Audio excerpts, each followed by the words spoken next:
Estamos acá en las 3 preguntas con Jimmy y Walter de Foals. Esta vez nos estarán respondiendo un poco sobre sus influencias con la primera pregunta: 3 discos de cabecera, 3 discos a los que ustedes siempre regresan. ¿Podrían mencionarnos cuáles son esos? The 3 records. 3 albums. Yeah. Well, we're gonna split them up. I'll go first. Yeah, we'll do 3 between us. You go first. Numero uno is sorry.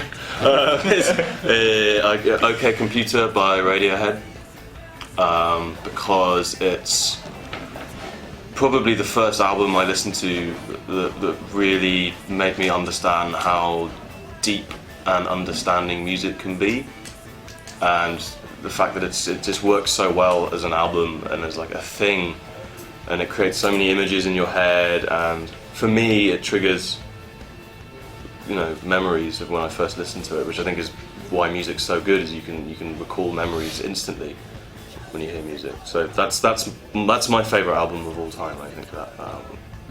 No, I'd say one of mine is Melancholy and the Infinite Sadness by Smashing Pumpkins, just because I think at the time, like, it was such a bold, like, brave record, and it being obviously a double album as well. It was like, when you got it, you're just like, oh, I can sit down and, like, I've got so much. You can get through the first disc and you know you've got a whole other side, and it's just like, it's amazingly kind of deep and intricate and beautiful and heavy and sad. It's just a perfect mixture of everything. It shows that you can make a record with such different kind of colours in it, you know, and it'll work. So I always go back to that, and just like, it's great.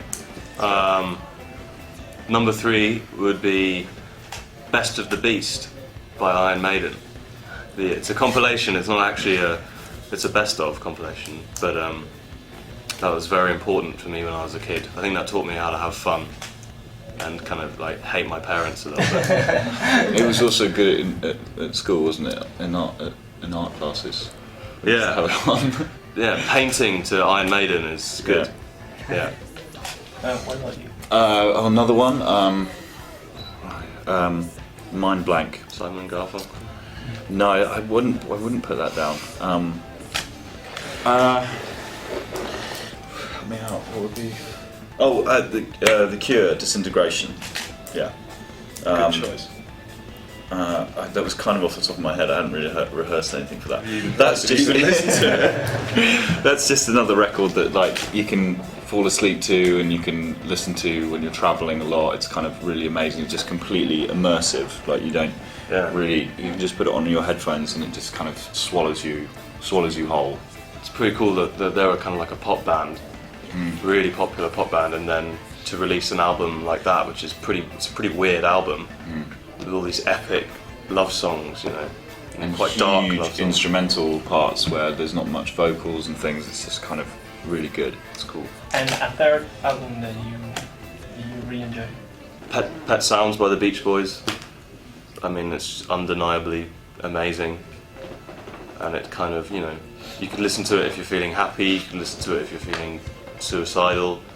You know, it's good. It suits everything. You can have it when you're having lunch, you can listen to Pet Sounds.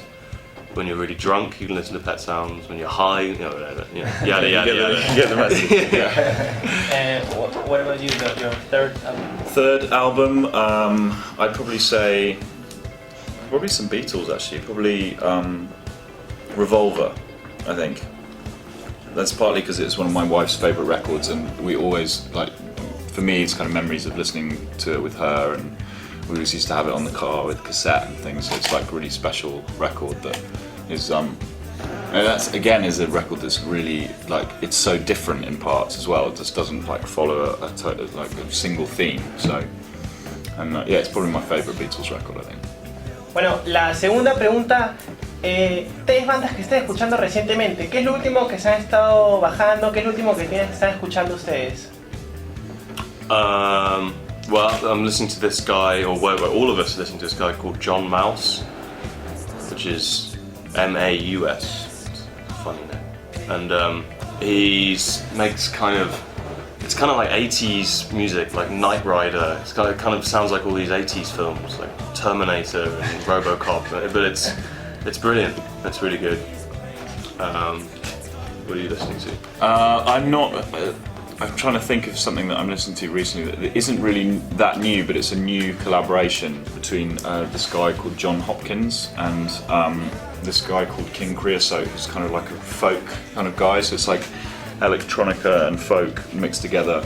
So it's kind of a new project, but it's not. They've been around for a while. I'm listening to that at the moment. New bands. I know I'm not very good on new bands. Like Kurt Weill is good as well.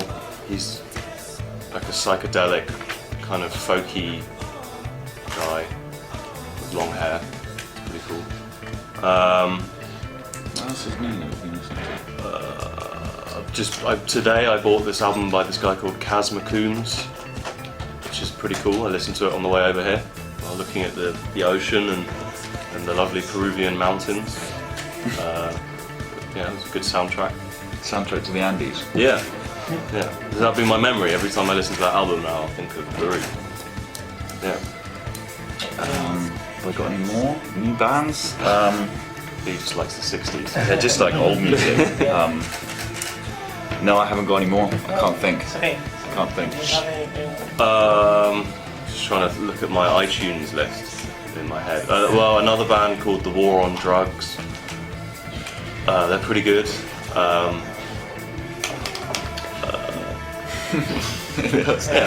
mean, I can't. Loads of new bands, but I never remember any of them. Un concierto que a ustedes les marcó la vida. ¿Cuál fue el concierto que ustedes recuerdan con más cariño?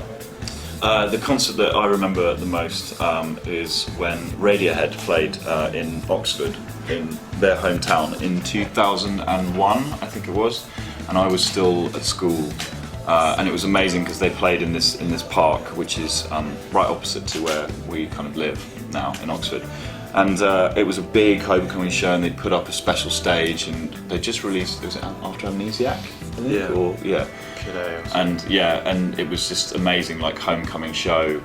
It was really, really exciting. Everyone we knew was going, and it was kind of everyone got together at the gig. And then at the end, it was like torrential rain, like during the encore, and everyone just got like soaked in the park and just went off home at the end of the night. It was just like a really special, well done concert. It was good. What about you? I'm funny. I can remember the first concert I ever went to, but I mean it was inspiring for the wrong reasons, I think. Which was this guy Gary Glitter. My mum and dad took me to see Gary Glitter in Birmingham, and it was pretty horrible. And it inspired me never to make music like that. How old were you? You remember what year was I must have been 8, so it was the very early 90s. But after that, I mean, recently we saw My Bloody Valentine. That was the most inspiring show I've seen. Where was it? That was in a Dublin? festival in Ireland, Electric Picnic Festival. Yeah, Electric Picnic Festival, and it was so loud. It was like the loudest thing ever. Apparently they broke a record recently for the loudest show ever recorded. People were just kind of like collapsing. It was great. People were crying. It was so loud. Bueno, gracias. Cool, thank you. No problem. Yeah, thank you. I have maybe you don't know any Peruvian music, but I brought you a record. Oh, cool. It's early in mid 60s. Is this band? You got it. He's just talked about it. I know these guys. Well, I don't know them personally, but yeah, they're amazing. Yeah, it's Wicked. The only Peruvian band that we know. Oh, Yeah. very good. Yeah. Well, Awesome. Well, thank you guys. That's Hope you great. enjoyed. All right, thanks a lot.